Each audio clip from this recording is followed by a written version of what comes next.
Small immigrant landlords in California are paying the price due to the eviction moratorium and the state's very friendly tenant protections. I'm Tony, and this is Real Estate Investing and Landlord News.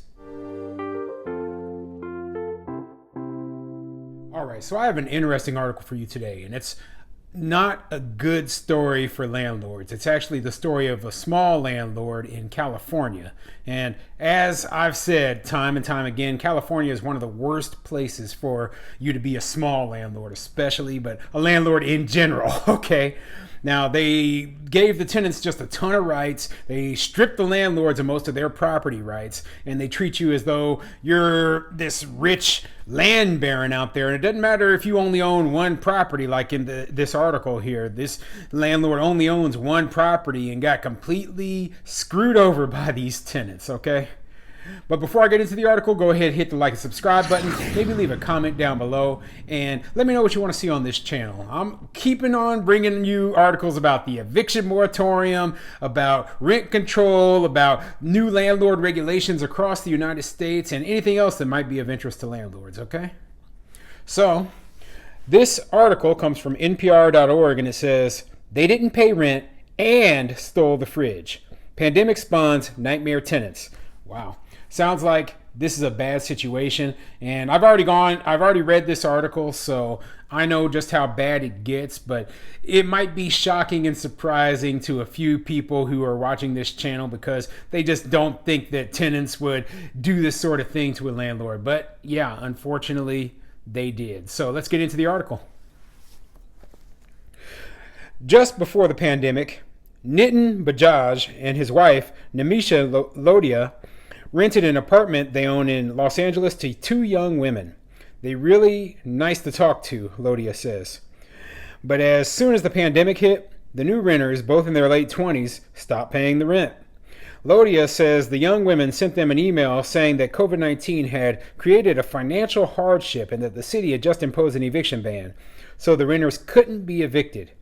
No further explanation, she says. No calls or nothing, just an email, and I think a snapshot of what the city rule was.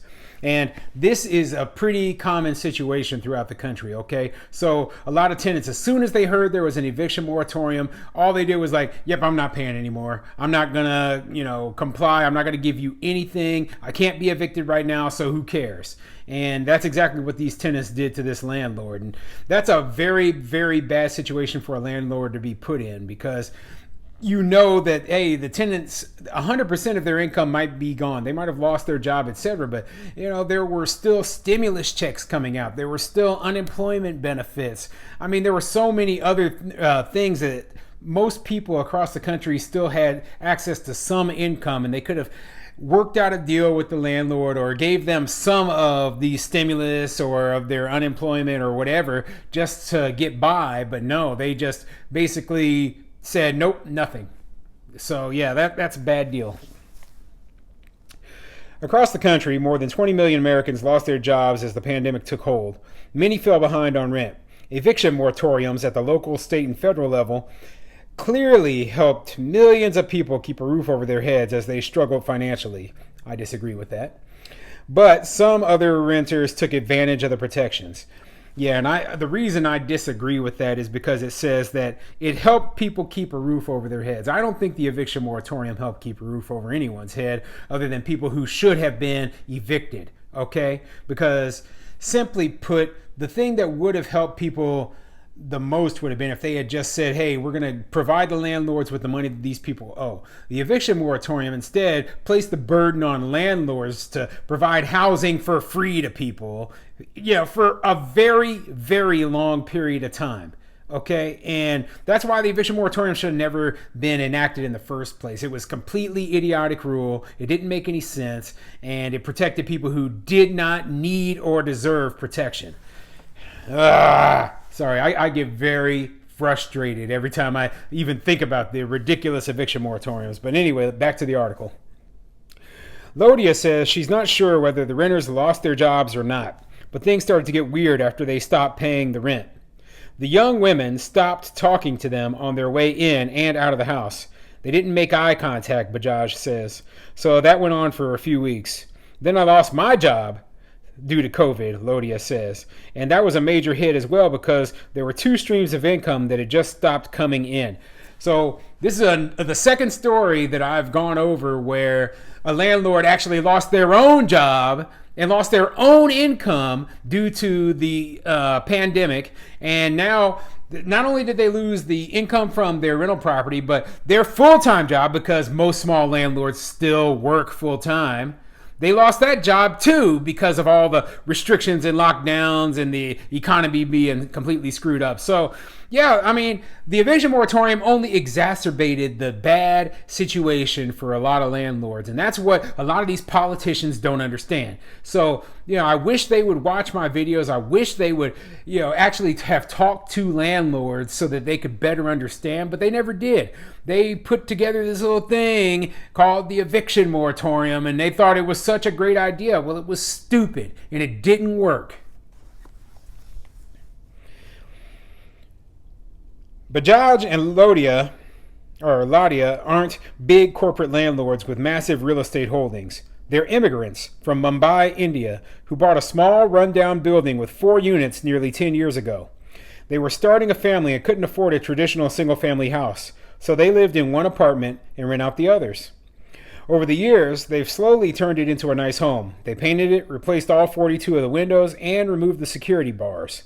The rental income helps keep the family afloat. Bajaj works for an education nonprofit, and after Ladia lost her job, living on his salary was tough. So the couple rented out their own home, the apartment where they live, and moved 80 miles away to a much cheaper house out in the desert. So yeah, they did something that I've also done, okay? They bought a fourplex and they lived in one of the units. I did the same thing. They call that house hacking, or at least that's what the modern term for it is, right? And so you save a great deal of money. The other 3 units, they usually can cover the cost of the mortgage, and so you're basically living for free. And that's the only way a lot of people can afford to live in expensive places like Los Angeles. So I completely understand, especially since her husband is only apparently working for a nonprofit. But yeah, I mean, completely ridiculous that they had to, keep these people in their unit for free for the entire pandemic. I mean, ridiculous. But it gets even worse. So let's get into the next few paragraphs here. Ladia says their kids couldn't even go outside. It was so hot. Oh, wait a second. Oh, yeah, that's right. They were very angry with us, she says. They're just 9 and 11, so leaving their friends, their life just completely changed, like upside down within a couple of weeks. Months went by and the renters still weren't paying any rent. Meanwhile, pressure was building from housing advocates and landlord groups for Congress to do something to prevent a wave of evictions. And last December, lawmakers passed an emergency rental assistance program. In all, it would be $47 billion to prevent evictions and pay back rent, and that would help both renters and landlords. It was great to hear, says Bajaj. I started looking for information. Okay, and here's where the story starts to go off the rails, okay? Whenever I talk about the rental assistance program, I bring up the fact that it does not apply to so many landlords, and a lot of landlords are going to get nothing from it. And this is going to say exactly why. But distributing rental assistance money turned out to be a slow process, and the tenants had lots of complaints, even though they weren't paying rent. They called the city if they thought the plants near a walkway needed to be cut. They even called the city inspector because they didn't like how the new dishwasher was working. I was just appalled, and I was like, seriously, Ladia remembers? I'm already going through so much, and that was adding to it. There was so much more stress. Eventually, this past spring, the rental assistance program in Los Angeles started taking applications. Bajaj says he was told that the renters needed to supply some documents. So he reached out to the tenants and said, hey, could you guys please do that? He says they tried emailing, calling, approaching them in person, but they would just not talk. Yep, and so the way the rental assistance program works is that if the tenants don't want to cooperate, landlord can't get anything. Doesn't matter if they are owed, it doesn't matter if the tenants qualify, the landlord's just screwed. And this is the situation that the government has put a lot of small landlords into, and that's why I don't like the rental assistance program. But let's continue. Finally, in July, the renters left unexpectedly in the middle of the night. They must have had a pretty big truck because when they moved out, the couple says they stole some rather large objects. Namisha remembers walking through the apartment the morning after they left. When I reached the kitchen, I noticed, why does this look so open? Ladia says. Like, why is it looking so empty and bright? And then I realized, oh, the fridge is missing. Then, oh my God, the other appliances are missing. The couple says the renters stole the refrigerator and the gas stove. They even took the dishwasher they had complained to the city about. So not only did these people, not pay rent for 16 months, wouldn't apply for the rental assistance, but then they steal their appliances on top of it. I mean, come on, okay? I mean, there has to be some way. I hope that there is some way for these landlords to go after these tenants, file charges with the police, sue them, something, to be made whole again, okay, to get compensated, because these tenants really screwed them over. There was also considerable damage to the apartment, including cigarette burns on the vinyl floors. The tenants hadn't paid rent in 16 months, which added up to $32,000 in lost rent. NPR reached out to the tenants. They did not respond to requests for comment. Oh, man. Yeah, the bad tenants overall. And I'm not surprised that they just got out of there and left, because they knew, hey, if we stick around, we're just going to, eventually this eviction moratorium is going to end. We're going to get evicted anyway, so we're out. I'm glad they left, though. At least they left on their own, and they didn't have to go through the eviction process and lose thousands of dollars paying attorneys, etc., and then wait even longer on top of that.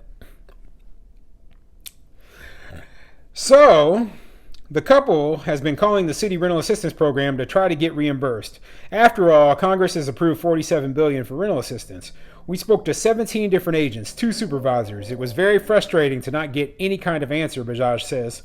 Eventually, they were told they couldn't qualify for any help because for landlords to get paid, renters need to cooperate with the program. There we go. Okay? Rental assistance programs suck. Okay? Eviction moratoriums suck. And there's a lot of bad, abusive tenants out there who just completely screwed landlords over. So, keep in mind the names of the politicians who put this stuff in place, okay? When election day comes, be sure to tell everyone exactly what happened, okay? I'm not voting for any politician who supported these eviction moratoriums and the ridiculous rental assistance program, the unconstitutional nonsense, okay? I'm not supporting any of them that thought that was a good idea. So I feel for these landlords. Nothing that you can do at this point. Hopefully you can still hold on and not lose your property. But man, talk about a bad situation.